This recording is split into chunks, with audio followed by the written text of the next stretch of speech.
pemirsa CTV yang dimuliakan Allah, kita kembali di Ustaz Menjawab dan kita sedang membicarakan tema peran santri dalam membangun negeri.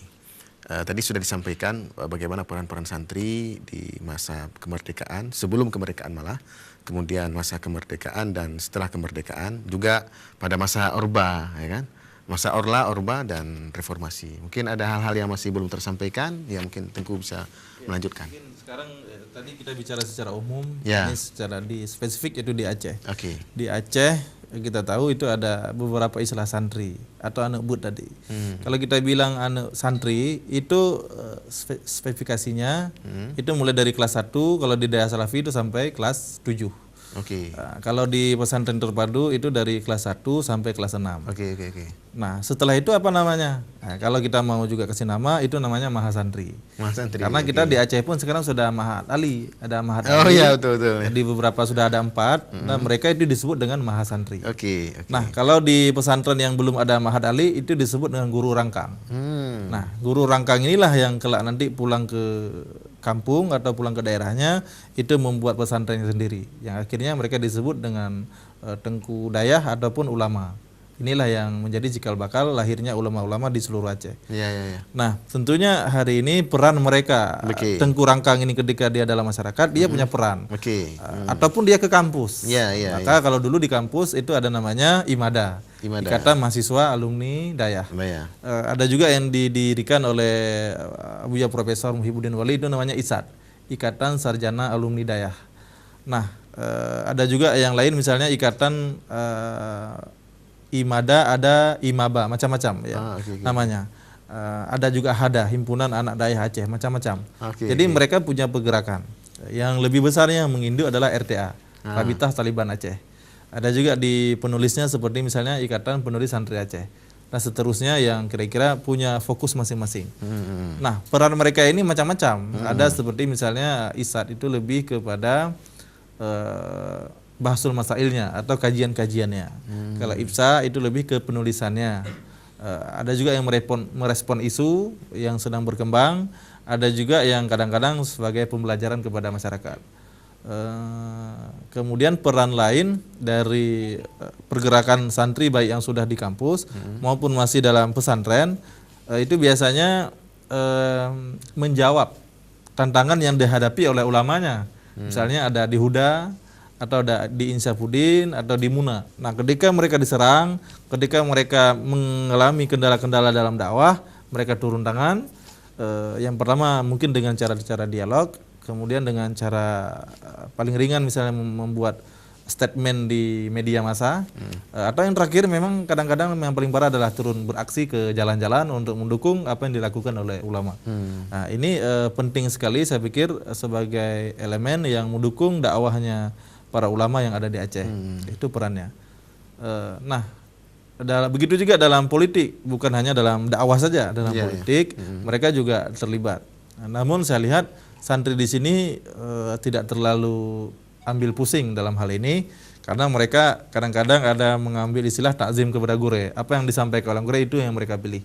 Ada. Tetapi saya lihat juga tidak banyak ulama yang begitu mengambil perannya dalam politik praktis ini. Hanya beberapa saja. Ya mungkin yang lain sudah ada pilihan tapi mereka lebih pilih diam, sibuk dengan aktivitasnya buat di pesantrennya, sehingga tidak begitu berpengaruh. Jadi saya pikir khusus dalam politik praktis mereka tidak banyak yang terlibat, tapi lebih biasanya mereka terlibat untuk di MPU atau juga ada sebagian itu di penasehat pemerintah baik di kabupaten kota, ada juga mau di tingkat provinsi. Itu dalam skala Aceh. Kemudian juga saya lihat sekarang di Aceh itu mereka sudah bergerak di bidang sosialnya di Aceh. Misalnya di Biren itu ada BMU, itu Barisan Muda Umat. Itu kebanyakan itu dari santri. Mereka gerakkan. Bahkan kalau di Biren sana ada sudah sampai 15 rumah yang dibangun untuk warga-warga yang kurang mampu. Ada juga santunan dana seperti orang yang sedang mengalami musibah ataupun yang sedang sakit, itu mereka turun memberikan santunan yang sangat luar biasa. Jadi perannya di bidang politik ada, di bidang dakwah ada, di bidang sosial juga ada. Jadi hari ini memang bisa dinafikan. malah saya menyebutkan tahun 2018, 2019 ini adalah tahun kebangkitan santri. Dilihat perannya tidak bisa diremehkan. Kalau dulu kan Tengku Dayah dan Abu Dayah itu hanya dijadikan objek politiknya, atau dijadikan rakit bak pisang. Tapi hari ini saya lihat tidak demikian. Mereka sudah punya peran dengan peran yang sangat luar biasa dan menentukan nasib bangsa dan negara ini. Alhamdulillah. Seperti itu ya. Ya. Baik, para pemirsa TV Allah muliakan. Ya, bagi para pemirsa yang ingin interaktif, silakan menghubungi kita di nomor telepon yang sudah tertampil di layar televisi Anda, dan juga di line SMS di 0812 60 771 065. Baik, berbicara berkaitan peran santri ini tentu tidak terlepas dari bagaimana kita melihat peran-peran mereka di legislatif. Iya. Tadi kalau disebut bahwa peran-peran politiknya juga ada. Tapi kita juga harus melihat apa peran mereka di legislatif dalam menyusun undang-undang. Nah, sejauh ini Tengku melihat peran di legislatif itu ada tidak? Iya, itu terima kasih karena ini juga saya mau sampaikan tadi mungkin sudah terselip tadi ya. Iya.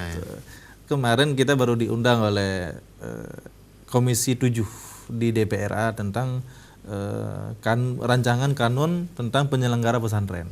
Nah, itu yang hadir itu aktivis santri, ormas dari berbasis santri, para pimpinan dayah. Ketika itu dipimpin oleh siapa? Ketika itu Bapak Musanif, selaku juga beliau sebagai praktisi di pesantren. Beliau memimpin sidang. Di situ banyak para ulama, para aktivis dayah membaca kanun, kemudian memberikan kontribusi bagaimana selayaknya pesantren itu di mata pemerintah. Nah, kemudian kalau peran lain saya lihat ada juga basis politik santri. Mungkin sekarang ada wadahnya apa namanya PDA mungkin ya. Itu namanya sering-sering berubah. Yang jelas PDA namanya. Jadi singkatannya itu tergantung. Singkatannya tetap sama. Tetap sama tapi PDA. Apa namanya kepanjangannya beda-beda. Kepanjangannya. Ya. Tapi yang jelas saya pikir itu mungkin wadah politik santri. Dan ada juga dalam partai-partai yang lain, tidak itu saja. Sudah dalam Parnas juga. Dalam Parnas juga ada. Tapi mereka punya peran. Itu tergantung kondisi politik di daerahnya. Ada beberapa yang saya lihat aktivis santri yang mencalonkan dirinya di calon legislatif kali ini.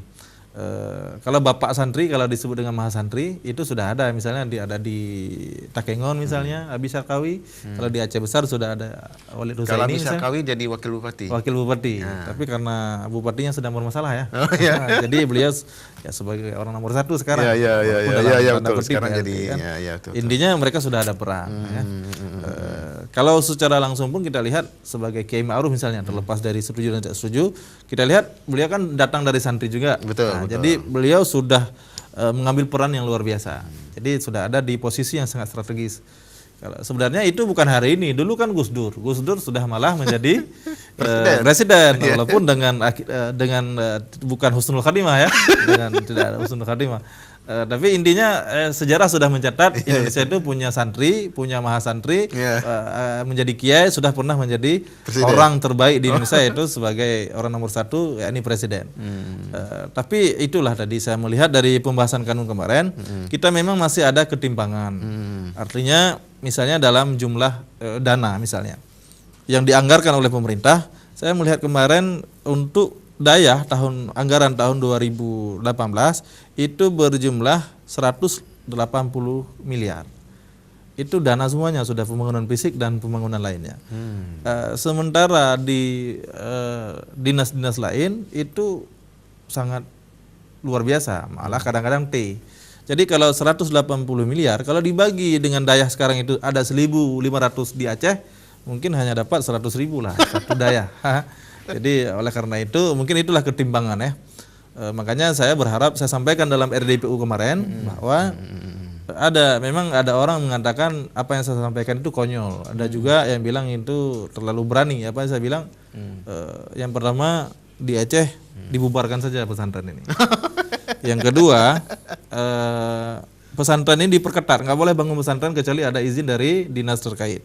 Kenapa? Selama ini orang membuat pesantren tapi tidak siap. Akhirnya ya terbengkalai. Bagaimana juga menurut saya pesantren itu seperti sekolah, dimasukkan dalam dinas pendidikan. Atau ini dari segi dana, walaupun nanti yang mengelola tetap dinas pendidikan dayah. Dari segi anggaran ke sana. Kenapa? Kalau sudah ada daya misalnya satu kabupaten itu menurut penduduk, misalnya ada pesantren misalnya 5 dibutuhkan, itu dikucurkan dana sebanyak-banyak mungkin. Pesantren lain tidak dibantu kecuali hanya swasta. Nah, ini kan sudah jelas. Ini sekarang di mana-mana bangun pesantren, pulang dari daya buat pesantren. Akhirnya banyak daya tetapi tidak fokus dibangun oleh pemerintah. Tapi selama ini saya lihat ada pesantren pemerintah, mungkin jumlahnya sangat sedikit sekali. Seperti MUK misalnya, ada Darul Aitami, hanya sekitar daerah perbatasan, cuma 3. MUK, kemudian daerah perbatasan, dan Darul Aitami 3. Jumlahnya mungkin tidak sampai puluhan, 6 kalau nggak salah saya. Jadi jika 6 itu dibesarkan nanti menjadi semua pesantren pemerintah, itu lebih fokus. Yang sudah ada bagaimana? Mereka jadi pesantren swasta. Yang lain itu dayah negeri, ya itu baru. Jadi dananya ada dari APBN, bukan lagi dari APBA, dikucurkan dana dengan dana yang sangat luar biasa. Sekarang itu intensif guru itu kan setahun sekali dibayar. Paling banyak itu 20 orang, itu pun sudah tipe A ataupun tipe A+. Itu setahun sekali dibayar. Kalau dibagi biasanya di pesantren itu bukan dikirim nama, tapi akhirnya dibagi nanti. Dibagi ke guru. Guru yang pesantrennya sudah ada murid 2000 orang, itu paling kurang gurunya 200 orang. Jadi kalau ada uang 50 juta dalam setahun dibagi dengan jumlah begitu, berapa dia dapat? Tentunya perhatian pemerintah dalam hal ini itu tidak ada sama sekali. Sekalipun selama ini bilang santri perjuangannya luar biasa, nggak ada itu. Omong kosong, nggak ada. Jadi hanya menjelang pemilu mungkin yang diperhatikan. Baik. Nah, baik, para ustaz yang Allah muliakan, sebenarnya masih banyak yang harus disampaikan berkaitan dengan peran santri dalam pembangunan ini, dalam membangun negeri, tapi ya mengingat waktu, kita harus mengakhiri pertemuan pada pagi ini. Insya Allah dalam pertemuan-pertemuan ke depan kita akan membahas lebih banyak lagi berkaitan dengan santri dan pesantren ya. Terima kasih kepada Tengku Mustafa dan juga kepada para pemirsa TV dimanapun Anda berada. Kita tutup dengan doa kafaratul majlis. Subhanakallahumma bihamdika asyhadu an la ilaha illa anta astaghfiruka wa atubu ilaik. Assalamualaikum warahmatullahi wabarakatuh.